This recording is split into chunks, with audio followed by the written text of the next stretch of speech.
لا إله إلا الله لا إله إلا الله لا إله إلا الله لا ہے کہ اسلامی تہذیب کے جو بچے کھچے اثرات رہ گئے ہیں ان کا صفایا کر دیا جائے، لیکن اس کا حربہ کیا ہے؟ اللہ اور اس کے رسول کے درمیان تفریق۔ اچھا، یہ تفریق جو ہے بین اللہ والرسل، اس کی ایک تاریخ میں آپ کے سامنے پہلے اجمالاً درج کر دوں۔ آغاز اسلام میں سب سے پہلے اس کا اظہار ہوا ہے، مظاہرہ ہوا ہے یہود کی طرف سے۔ ہم اللہ کو مانتے ہیں، یوم آخر کو مانتے ہیں، ہمیں بھی مسلمان مانو، صاحب ایمان تسلیم کرو۔ یہ جو دوسرا رکوع ہے سورہ بقرہ کا، اس میں اگرچہ منافقین کا تذکرہ بھی ہے، لیکن یہاں اصلاً یہود کا ذکر ہے۔ وَمِنَ النَّاسِ مَن يَقُولُ آمَنَّا بِاللَّهِ وَبِالْيَوْمِ الْآخِرِ وَمَا هُمْ بِمُؤْمِنِينَ۔ لوگوں میں سے کچھ ایسے بھی ہیں جو کہتے ہیں ہم ایمان رکھتے ہیں اللہ پر بھی، یوم آخر پر بھی، لیکن وہ ہرگز مومن نہیں ہے۔ يُخَادِعُونَ اللَّهَ وَالَّذِينَ آمَنُوا وَمَا يَخْدَعُونَ إِلَّا أَنفُسَهُمْ وَمَا يَشْعُرُونَ فِي قُلُوبِهِم مَرَضٌ فَزَادَهُمُ اللَّهُ مَرَضًا وَلَهُمْ عَذَابٌ أَلِيمٌ بِمَا كَانُوا يَكْسِبُونَ۔ یہ لوگ جو ہیں کہہ تو رہے ہیں کہ ہم اللہ کو مانتے ہیں، آخرت کو مانتے ہیں، تو ہمیں مانو، صاحب ایمان مانو، مسلمان تسلیم کرو، لیکن وہ ہرگز مومن نہیں ہے۔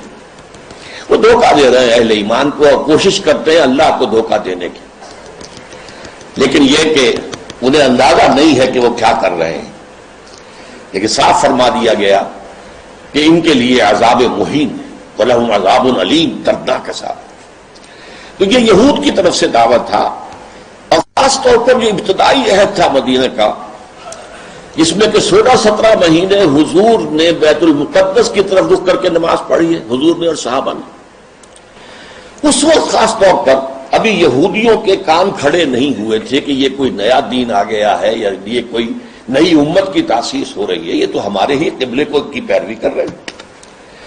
اسی سے ہمت پا کر ان کو یہ کہنے کا بھی موقع ہوا کہ ہمیں بھی مانو کہ ہم مسلمان ہیں، مومن ہیں، دیکھو اللہ کو مانتے ہیں، آخرت کو مانتے ہیں، اگر ہم محمد کو نہیں مانتے صلی اللہ علیہ وسلم تو کون سی بڑی بات۔ بہرحال قرآن مجید نے فتویٰ دے دیا کہ یہ کافر ہیں، مومن ہرگز نہیں ہے، دھوکہ دے رہے ہیں، ان کے دلوں میں ایک مرض ہے، تکبر ہے۔ کیوں نہیں مان رہے محمد کو صلی اللہ علیہ وسلم؟ تکبر، اور اس کی وجہ سے اللہ نے ان کے تکبر میں، ان کے مرض میں اضافہ کر دیا ہے۔ وَلَهُمْ عَذَابٌ أَلِيمٌ بِمَا كَانُوا يَكْسِبُونَ، اور ان کے لیے دردناک عذاب ہے، مسبب اس کے کہ جو جھوٹ وہ بول رہے ہیں۔ نمبر 2 پر منافقین نے جو شکل اختیار کی، وہ پورے زور دے کر کہتے تھے کہ ہم اے محمد آپ پر ایمان رکھتے ہیں، لیکن یہ کیا ضروری ہے کہ آپ کو ہر معاملے میں حکم تسلیم کریں؟ یہ کیا ضروری ہے کہ آپ کا ہر حکم بھی مانیں؟ آپ کی رسالت کا کام پورا ہو گیا، آپ نے قرآن لا کر ہمیں اللہ کی کتاب دے دی، اب جو کچھ قرآن میں ہوگا اس کو تو مانیں گے، لیکن یہ کہ آپ کا حکم، آپ کا قول، آپ کا فرمان، آپ کا قانون، یہ کیوں مانیں؟ چنانچہ آپ دیکھیے سورہ منافقون کی پہلی آیت میں سب سے زیادہ شد و بد کے ساتھ وہ ذکر ایمان بالرسول کا کرتے ہیں۔ اذا جاءك المنافقون قالوا نشهد انك لرسول الله، اے نبی جب آپ کے پاس یہ منافق آتے ہیں اور کہتے ہیں کہ ہم گواہ ہیں کہ آپ اللہ کے رسول ہیں، واللہ یعلم انک لرسول، اور اللہ خوب جانتا ہے، اللہ سے بڑھ کر اور کس کو معلوم ہوگا کہ اے محمد آپ اللہ کے رسول ہیں صلی اللہ علیہ وسلم۔ واللہ یشہد ان المنافقین لکاذبون، لیکن اللہ تعالیٰ گواہی دیتا ہے کہ یہ منافقین جو ہیں یہ جھوٹ بول رہے ہیں، ان کا آپ کی نبوت و رسالت پر وہ ایمان نہیں ہے کہ جو ہونا چاہیے۔ خاص طور پر قتال کے معاملے میں انہوں نے یہ کہنا شروع کر دیا تھا کہ یہ تو خود اپنی طرف سے شروع کر دیا ہے محمد نے صلی اللہ علیہ وسلم۔ ابھی قرآن میں تو قتال کا ذکر ہی نہیں آیا، اور وہ کہتے تھے کہ کوئی صورت کیوں نہیں اتری؟ یہ جو چھیڑ چھاڑ مکے والوں سے شروع کر دی ہے، یہ جو ان کے قافلوں کا پیچھا کر رہے ہیں، تعاقب کر رہے ہیں، ان کی پولیٹیکل آئسولیشن اور اکنامک بلاکیٹ کے جو اقدامات کیے تو خود کیے انہوں نے، اس کا اللہ کی کتاب سے تو کوئی تعلق نہیں ہے۔ اسی پر سورہ محمد نازل ہوئی ہے صلی اللہ علیہ وسلم۔ لیکن یہ جو معاملہ ہے اس پر بھی فرما دیا گیا کہ یہ کفر ہے. فلا وربک لا یؤمنون حتی یحکموک فیما شجر بینہم. تو نہیں اے محمد صلی اللہ علیہ وسلم، آپ کے رب کی قسم، یہ ہرگز مومن نہیں ہوں گے جب تک کہ ہر اس معاملے میں جو ان کے درمیان آئے آپ کو آخری حکم تسلیم نہ کریں، اور اس کے بعد جو فیصلہ آپ کر دیں اس پر یسلموا تسلیما، اس کو تسلیم کریں جیسے کہ تسلیم کرنے کا حق ہے. ثم لا یجدوا فی انفسہم حرجا مما قضیت، پھر وہ اپنے سینوں میں تنگی بھی محسوس نہ کریں آپ کے فیصلے پر. یعنی مان تو لیا ہے لیکن سینے کے اندر تنگی ہو رہی، بات یہ غلط ہی ہے، یہ خام خواہ جبرن ماننی پڑ رہی ہے، کیا کریں، مسلمانوں میں اپنے آپ کو شامل کرانا ہی ہے.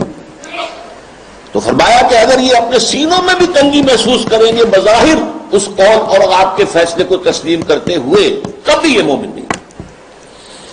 فلا وربک لا یؤمنون حتی یحکموک فیما شجر بینہم ثم لا یجدوا فی انفسہم حرجا مما قضیت ویسلموا تسلیما. یہ صاف فیصلہ قرآن. وما ارسلنا من رسول الا لیطاع باذن اللہ. ہم نے تو رسول جب بھی بھیجا، جو بھی بھیجا، وہ تو اسی لیے بھیجا ہے کہ اس کو اللہ کے حکم سے اس کی اطاعت کی جائے.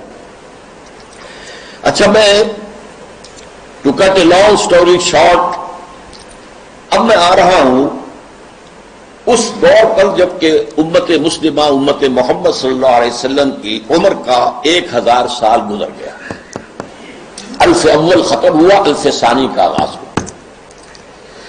اس وقت یہ فتنہ بڑے شد و مد سے ہندوستان میں اٹھا. اکبر اعظم، مغل اعظم، اب تو اس کی جو پکچر ہے وہ بھی پاکستان میں آ گئی ہے، درآمد کر لی گئی ہے. مغل اعظم، اکبر اعظم، اس نے جو دین الہی شروع کیا تھا اسے دین اکبری بھی کہہ دیا جاتا ہے، اکبر سے نسبت کی طرف کی وجہ سے.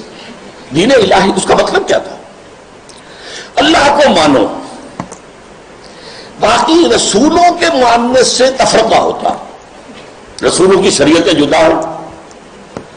خود قرآن کہتا ہے سورہ مائدہ میں وَلِكُلٍّ جَعَلْنَا مِنْهُمْ شِرْعَةً وَمِنْهَاجًا، ہم نے ہر ایک کے لیے ایک شریعت مقرر کی ہے، ایک منہاج مقرر کیا، ایک طرز عمل اور ایک جو منہج ہے وہ معین کیا.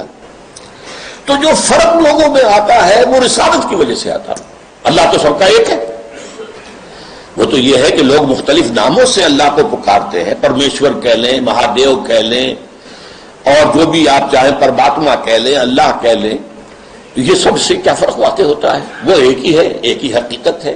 بس اس کو مانو، اس کو پوجو، اس سے محبت کرو، اس سے لو لگاؤ، اس کا قرب حاصل کرو. باقی ان چیزوں کو چھوڑو، ان کی کوئی حیثیت نہیں. اس فتنے کے پیچھے اس کی سیاسی حکمت عملی بھی تھی.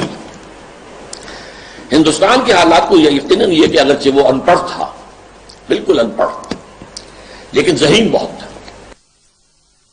دعویٰ کر لیا تھا کہ ہندوستان کا اصل مسئلہ یہی مذہبی تفاوت اور فرق ہے، لہذا کوئی شکل ایسی ہو کہ یہ تفرقے کو مٹا دیا جائے، اور اس کی شکل یہ شریعت کا اور رسالت کا تصور جو ہے بیچ میں سے نکال دیا جائے. تو اللہ کے اوپر، اللہ کو رام کہہ لو، رحمان کہہ لو، کیا فرق واقع ہوتا ہے؟